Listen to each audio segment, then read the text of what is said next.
Now, this is a disclaimer. Do not believe any of these stories or attempt any of the actions described. They are AI and purely for entertainment purposes only. I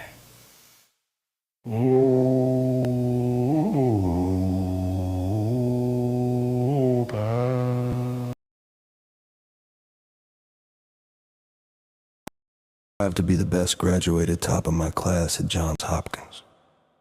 Surgical prodigy by 32, my name etched on brass plaques. My wife, Anna, was tolerant of it.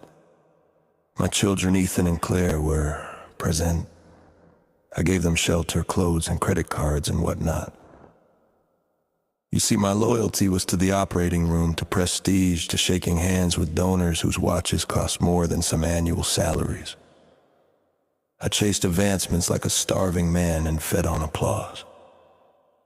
So when Anna told me over cold leftovers that she couldn't take it anymore, that she was thinking of leaving, I barely looked up from my phone. It happened on a Tuesday. I was outside St. Sebastian's Hospital speaking to Gerald Langford, a billionaire donor we were trying to impress with our glass and marble renovation plans. As I flattered him about naming rights and legacy, I didn't notice the groaning steel above me.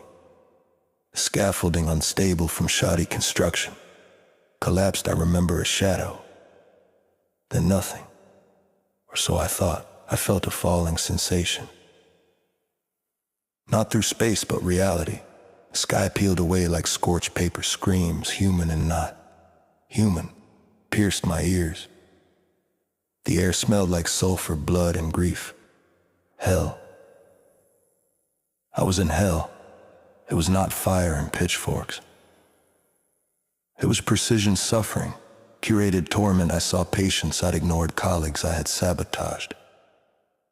My old friend Marcus, once a brilliant cardiologist, was being endlessly dissected by formless things while still alive. Sobbing as he was mocked. Demons, not horns and hooves, but shadowy shapes in agony. They sensed me.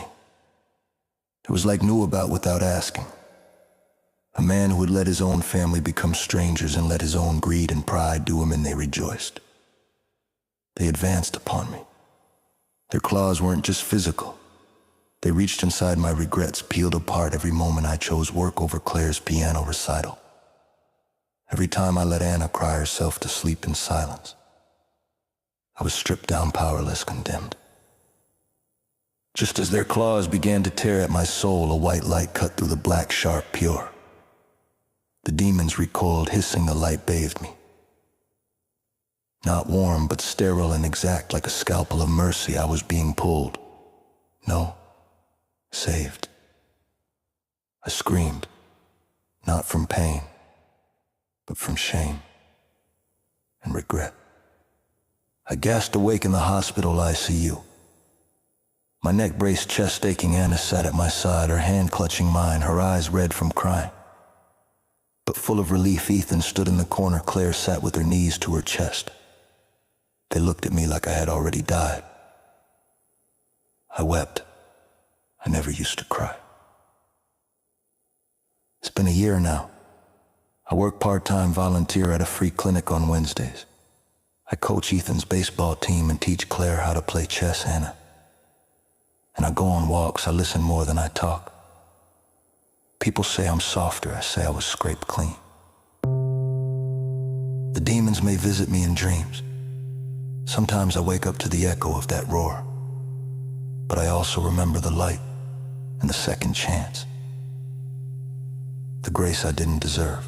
Medicine saved my career. The light of God's grace saved my soul.